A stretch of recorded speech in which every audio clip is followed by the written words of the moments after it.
Yes.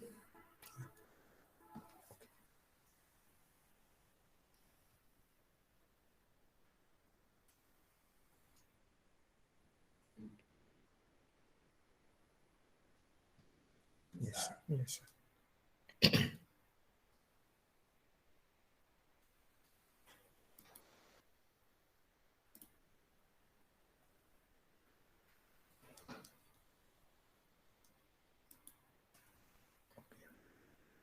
So today my last presentation is there, and it is the fifth day of my presentation. Uh, I have prepared a topic on general characteristics or chief characteristics that were found in the time of the reign of Queen Victoria in England. It is also known as the Victorian age. So I'm going to deal with the major five characteristics of Victorian England. So here I'm going to share my slide. Yes.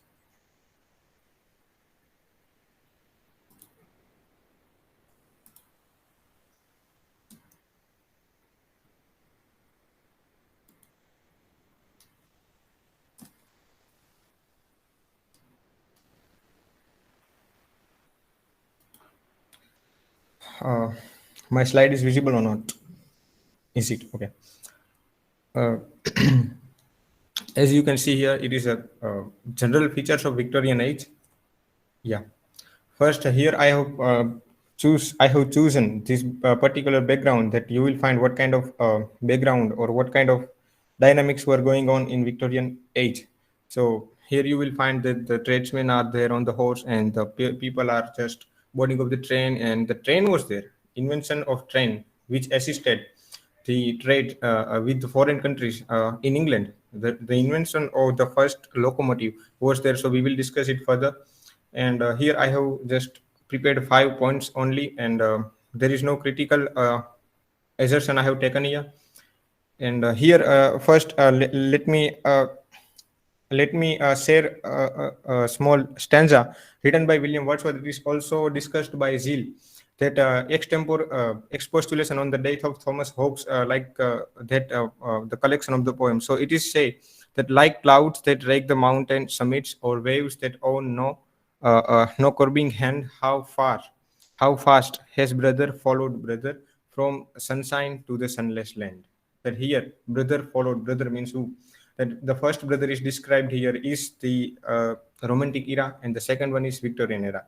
So romantic age, there was sunshine means there was cheerfulness, there was joy. What kind of joy? There was emotional joy. And sunless land means there is no imagination, there is no emotion, there is no sentiment at all. So everybody was like becoming a machine or like thing. So the humanliness, as we can say, the humanity was lost somewhere in between this Victorian age.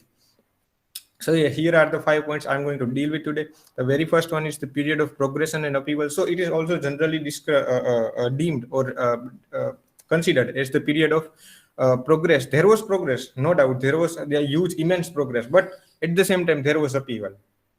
There was a kind of a destruction kind of thing, and arrival of suffrage. Here, suffrage doesn't mean it is related to pain and plight, but suffrage means the right to vote. And democracy was, as Zeal also has described, the democracy, the arrival or the advent of democracy was also there. Now, advent of industrialization was there, and development in arts and science. Is it fine? Okay, okay. So development in art and science. So art means here it does not mean that literary arts. It means that there was kind of handicrafts were going on there, and science. The development of science is there because it was obviously the age of intellectuality and rationality. And the fifth one is extreme deference to conventions. See here, deference. Don't mistake this one. Difference. It is deference means you just obey somebody, obey or observance. You can say extreme deference to conventions. So what kind of conventions were there? Social customs were there, religion customs, all kinds of there. As we yesterday discussed. That in the Judaism, the all kind of religion, particularly Christianity, was criticized or ironically criticized, not directly, but so here I'm going to share the very first one point. That is the period of progress and upheaval. So you can find it right side that the people are fighting to each other to gain. It is kind of kerfuffle in between them. So it was an age alive with new activities. There was a revolution in commercial enterprise. So commercials, as trade, or the trade unions were at its peak rather, due to the great increase of available market. So there were, as we know, in 24th August 1608, the East India Company arrived in India. So the trade is remarkable thing here. And the new commercial energy was reflected in the great exhibition of 1851. So it is also known, this age remarks this very kind of thing, the great exhibition of 1851, which was greeted as the inauguration of a new era of prosperity. So prosperity here, it doesn't mean that prosperity will be brought by everybody else, and it is prosperity is for only the rich and mercantile class here and the ruling class, as Nilay told. And Richard, here, as I told you, that the first locomotive, we say in Indian English, that is engine, the engine of a train, but it is also called, it is in fact it is called locomotive. So Richard Trevithick, he is a scientist, or an English inventor and mining engineer, invented the first operational steam locomotive in 1802.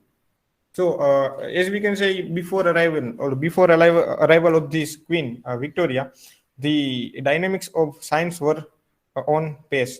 So, which assisted the growth of trade with foreign countries in Victorian England. So, as it was, there is another name that Stephen Goshen, like that. And I'm not talking about the critic that called the poetry is the mother of lie. He is not that. Another scientist, the parallel, who was parallel with this person. He also made a remarkable reformation in this train. And now arrival of suffrage and democracy. So suffrage, as I told you, that it was a right to vote. It was a right to vote. So the long struggle of the Anglo-Saxon for personal liberty is definitely settled. So what happened? Very firstly, the Anglo-Saxons were struggling for their personal liberty. So it was settled. And now, and democracy becomes the established order of the day. So in that age, democracy was found chiefly in its realm. The Reform Act of 1832. See here, it is this is the thing to be remembered, that it is the Reform Act of 1832, a historic threshold in development of parliamentary democracy. So parliamentary democracy, okay, abolishes tiny districts, gave representation to cities, gave the vote to small landowners and farmers. So now when this act came, the Reform Act of 1832, this act only gave right to, or suffrage, right to vote to only the higher classes people, and these all were, you can say, excluded from that right, and women were still exempted from voting. There is no mention of, there is no mention that women can also put their voice or in parliament or can vote. So, but in later in 1918, after post Victorian era, we can say women over 30 means over 30 years of age, and she must be having the kind of wealth, or her husband should be having that kind of wealth. Only then and then she will be able to write, or she will be able to vote in the parliamentary elections. So were given the right to vote through the Representation of People Act. So it was the two acts are here. The two acts are here. The first one is the Reform Act of 32, which gave the right to vote for the higher class. In the second, 1908. It is though it is post Victorian, though it is very remarkable for the women suffrage. So now let us move to the third characteristics. It is advent of industries. Now industrialization was there. So within that, it brought, we can say, utilitarianism, that everything is seen by the viewpoint of how to use it, how to exclude, or how to exude the benefit out of it.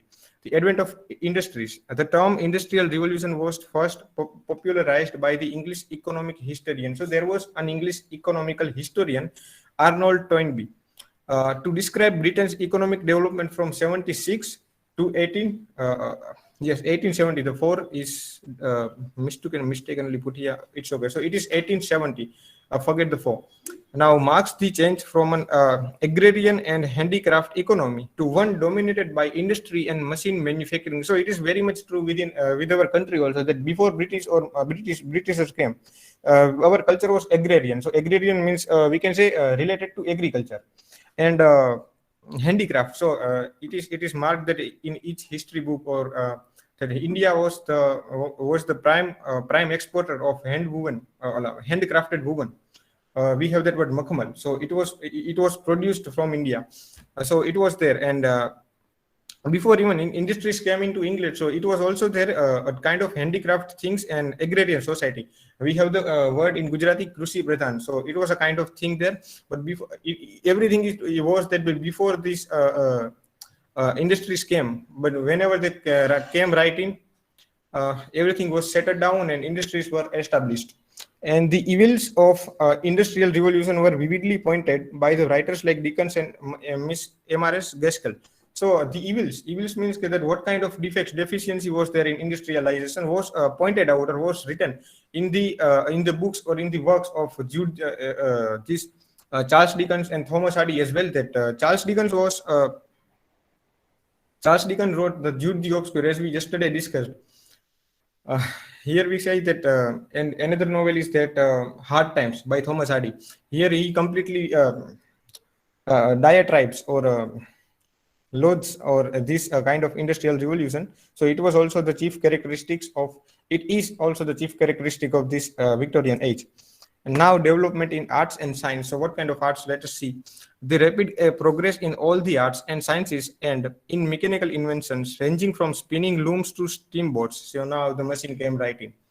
And from matches to electric lights. So all kinds of scientific dynamics were there. That the Edison invents that light bulb, and before that the electricity was invented.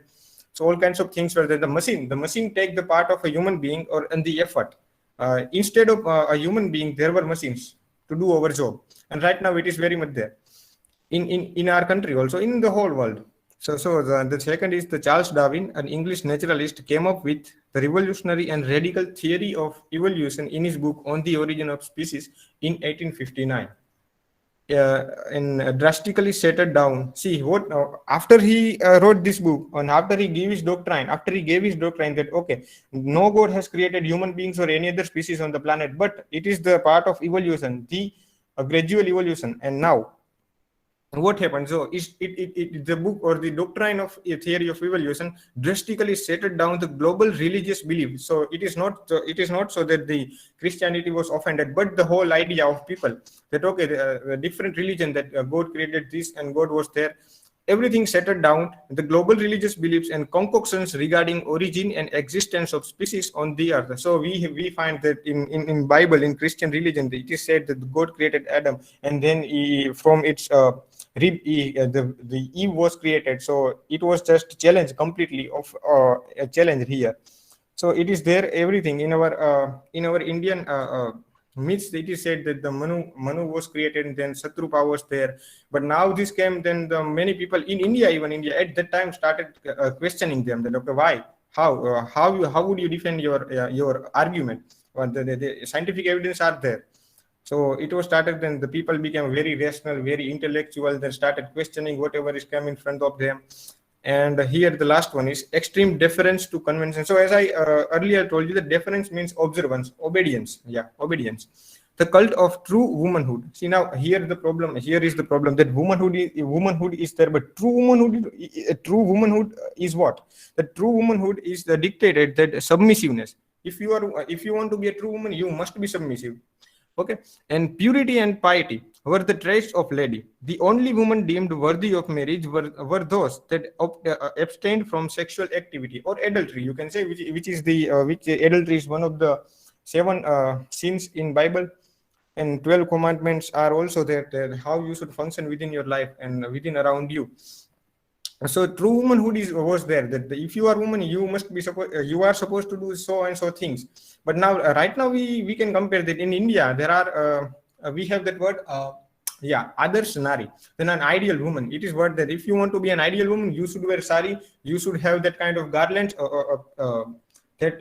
jewelries, and okay, you should act. Then when guests come in, you have to hold the water and all kinds of things were right now it is in India there. So we can say that right now we are living in India. It is the Victorian India. As Augustan period was there in Restoration period, because Augustus never ever ruled in England, but he was the king of Rome.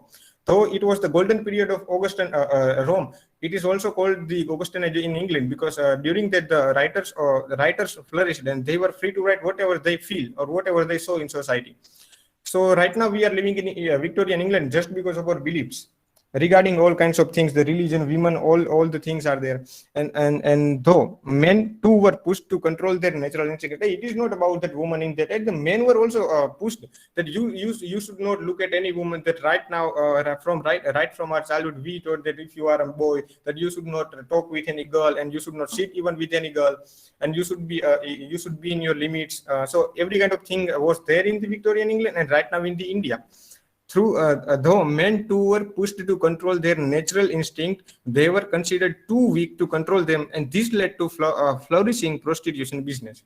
So now at the same time, in the whole world, we have the extramarital affair. So I am not telling that it is bad, but why it happens? Just because we are suppressing the natural instincts of human beings, or we are just forgetting the simple biological aspect, that is reproduction. That is why everything is happening, or it was happened before happening in India, in England. So right now, that is why I'm saying it is Victorian India, not England. And here you will find an image right side of the child was being flogged off by a kind of authoritative person, and the others are helping just because he saw or said something that was not accepted in this kind of conduct or convention. All such superficial moral. Now the morality was obviously there, but not in the within the oneself, but it was superficial, that it is only to be shown, not to be followed. And conducts were ironically criticized in literary works of the age, such as in Jude the Obscure, Tests of D'Aubervilliers, etc., by Thomas Hardy. So everything we saw that we have these hard times. Jude the Obscure is next coming recurring here. That everything was criticized, and here I have taken a quote regarding this the first point, true womanhood, from Jude the Obscure.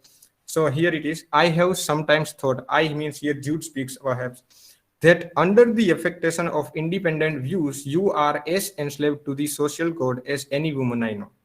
See, now social code means what? The morality, superficial morality, that women should be like this, women or men should be like this also. It is not just limited to women, but men were also suppressed or kind of thing that they were deemed to be an ideal person. So it was all about that general characteristic of this age. So here I conclude that I haven't, and these are my references. Thank you.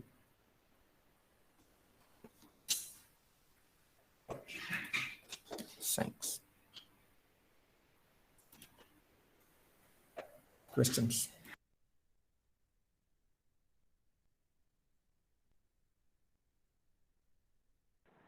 Okay.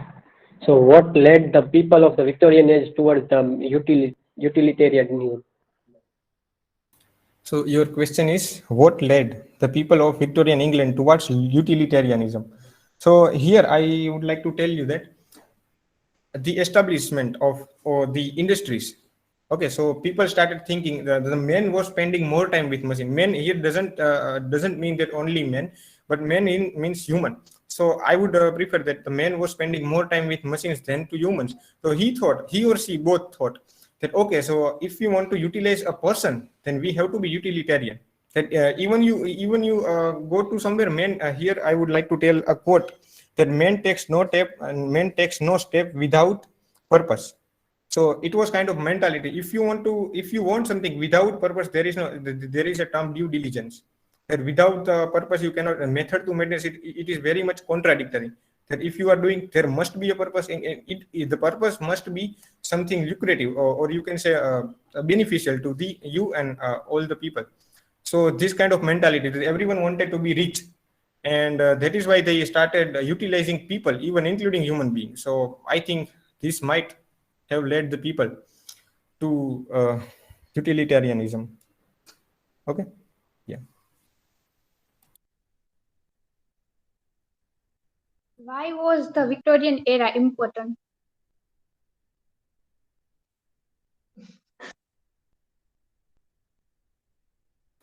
Okay, so your question is, why was the Victorian era important?